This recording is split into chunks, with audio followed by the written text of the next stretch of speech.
Hello students, welcome to lecture number 9 of management, principles of management.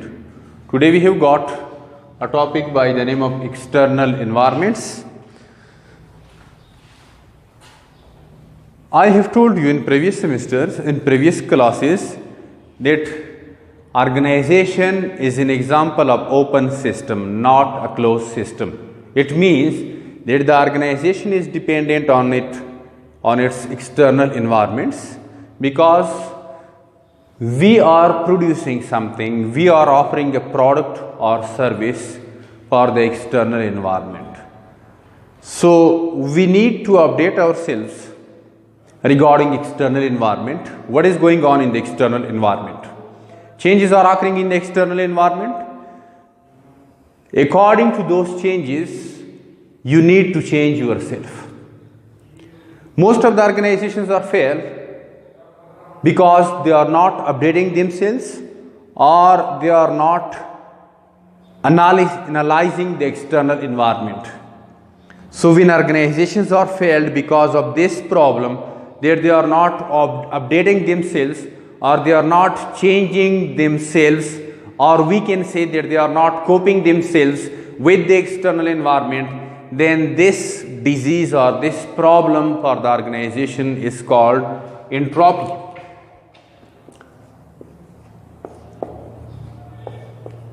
What is meant by entropy? Entropy means the decline of the organization or the failure of the organization by not bringing the required changes according to the external environment. Again, I am telling the definition of the entropy: the failure of the organization or the decline of the organization by not bringing the required changes according to the external environment. Means organization fails. Why the organization fails? Because it is not updating itself according to the changes in the external environment, or they are not focusing on the external environment, so they fails. This failure of the organization is called entropy. For this purpose, to prevent our organization from entropy and failure, and to keep ourselves updated about the external environment, we need to have a complete knowledge, or we need to know every factor, every aspect, and every change in the external environment. So today our topic is regarding external environments. External environments, Muhit Khariji ya Muhit Hai Khariji. So what is the definition of the external environment? I told you that forces are there outside the organization which are having direct or indirect impact or influence on the organization. Those forces are called external environments. Some are smaller forces, some are larger forces. I have written a definition, short definition for the external environments: all forces outside the organization which have influence on it. There are forces outside the organization, and those forces are having influence on the organization. Those forces are called external environments. Then some of these forces are smaller forces, or in direct contact with the organization or direct influence on the organization, while some of these forces are huge forces, larger forces. They are not having influence on your organization, but instead they are having influence on the overall economy. So we are going to discuss types of external environments. We have got two types of external environments. Type number 1 of external environment is called microenvironment. Microenvironment. Again, I am pronouncing it microenvironment. Microenvironment. Number 2 is macroenvironment, or some of our students are pronouncing it macroenvironment, but normally people are pronouncing it macroenvironment. Microenvironment and macroenvironment. The word micro means small. Microenvironment means small environment.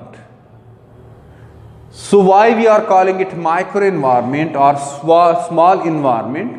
Because in this microenvironment some forces are there that these forces are having direct impact or influence on the organization. This is called microenvironment. So this microenvironment, it is comprised of the forces which is directly influencing the organization. This microenvironment is a combination of forces, and those forces are directly influencing your organization. Some examples of these forces are: number 1, intermediaries; number 2, suppliers; number 3, competitors; number 4, customers, etc. These are major forces of microenvironment, or main forces of microenvironment. Intermediaries in distribution channel. We have studied distribution channel. Distribution channel is composed of producer, wholesaler, retailer and customer. तौलीद कुनिंदा, उम्दा फिरोश, परचून फिरोश व मुश्तरी. So the groups, the individuals or the organizations which are operating or which are helping the flow of products or services from the producer to the customer. Those forces, those individuals or those organizations are called intermediaries. They are wholesaler, they are retailers, they are banks, they are transport services, they are warehouses. Somehow they are providing services or they are facilitating the flow of products or services from the producer to the consumer. They are called intermediaries.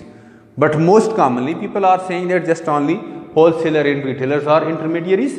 Obviously they are major intermediaries, but some other intermediaries that they are facilitating you, like some are providing you financial services like banks, etc. Some are providing you transportation services like transport companies, cars, trailers, trucks, etc. Some are providing you storage services of your products and services like warehouses, etc. So these are called intermediaries. Obviously intermediaries are in direct contact with your organization. If they are taking any decision, for example they are increasing their rates or decreasing their rates, they are helping you, they are promoting your products, so they are affecting your organization. Then there are suppliers. Suppliers are the individuals and companies who are providing you raw materials. If they are increasing the prices of their raw material or decreasing their prices of raw material, increasing the quality or decreasing the quality, having influence on your organization and quality of your products, cost, etc. Competitors are there. Obviously competitors are those organizations who are providing the same products and services as you are providing, or the organizations which are satisfying the same need and wants of the customer as you are satisfying. They are called your competitors. So any decision by competitors influencing you, having impact on your organization, like if they are increasing the prices, they are decreasing the prices, they are coming up with some innovation, they are attracting more and more customer, their market share is increasing, your market share obviously will be decreasing, or if yours is increasing, their market share will be decreasing. So they are directly influencing your organization. They are called competitors and is a part of microenvironment. Then we have got customers. Customer is everything for you. Customer is your boss. You are what? Because of your customers. Organizations are operating just only because of your customers. Organizations are grabbing their pockets and the money is coming from them. The revenue is generating only from the customers. So if customers are coming to you, your market share is increasing. If they are leaving you, they are switching from your organization, your market share is decreasing. So customer is blood of your organization. They are everything of your organization. You are because of your customer. That's why we are saying customer is your boss. Customer is always right, because we are the purpose of the life of the organization is to satisfy the needs and wants of the customer, because we are grabbing money from them, we are generating revenue from them, we are generating profit from them. So it's the main force, the main factor of the micro environment. So this is called micro environment, and we need to analyze the micro environment. We need to know about any change occurring in the micro environment, because these forces are directly influencing us, directly influencing the organization. Us means our organization. Next, macro environment. Macro environment, larger environment, huge environment. Why we are calling it larger environment? Because it is made of all the forces which are not only affecting you, but it is having effect on the overall economy of the country. That's why it is called macro environment, or major environment, or larger environment, huge environment. It is comprised, or it is made up of the major forces having influence on the overall economy, on the overall country, on the overall society. Bigger forces are included over here. Some examples of these bigger forces are, these forces include trade. Trade here means imports and exports. What you are bringing from other countries, that is called imports.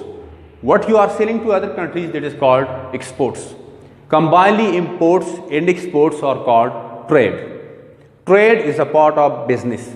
Some students, they are using trade and business interchangeably, but no, it is wrong. But instead, trade is a part of business. So trade means imports and exports. Then inflation. Inflation, in Persian we are calling it tawarumi puli. When there is constant or continuous increase in the prices of normal products, that is called inflation. It means that the value of currency is decreasing. You need to give more money to buy a product, or in simple words we can say prices are continuously increasing. Why prices are increasing? Because the value of money is decreasing. The purchasing power of money is decreasing. This situation is called inflation, obviously having impact on the overall economy. Inflation. Employment. How many people are having job? What percentage of this people that their ages are equal to 18 years or higher than 18 years, plus they are physically fit, they are not disabled. This is called employment rate. Their ages are 18 and 18 plus up to 60 years. Plus they are physically fit, physically and mentally fit. So this is called employment. If they are having jobs, this is called employment. If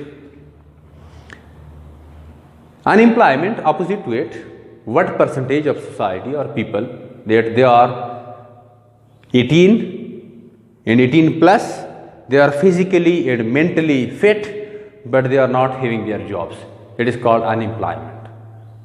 Now sometimes students are asking an interesting question, that there is a person who is mad, diwanasta. So is it coming in the list of unemployment? No. He is not coming in the list of unemployment because he is mentally unfit for the job. So employment and unemployment is only this ratio, or this calculation is conducted for those people who are at the age of 18 or plus, less than 60 years, and they are physically and mentally fit. So what is the rate of employment? What is the rate of unemployment? Interest rate, political and economic situations of the country, etc. So these are the major forces of the society. They are having impact on the society. Sometimes these forces may not be having the direct impact on your organization, but obviously it is having indirect impact on your organization. So this was our today lecture. we will also be taking some other lectures regarding external environments. Be with me for coming classes. Khuda Hafiz, Khuda Pama.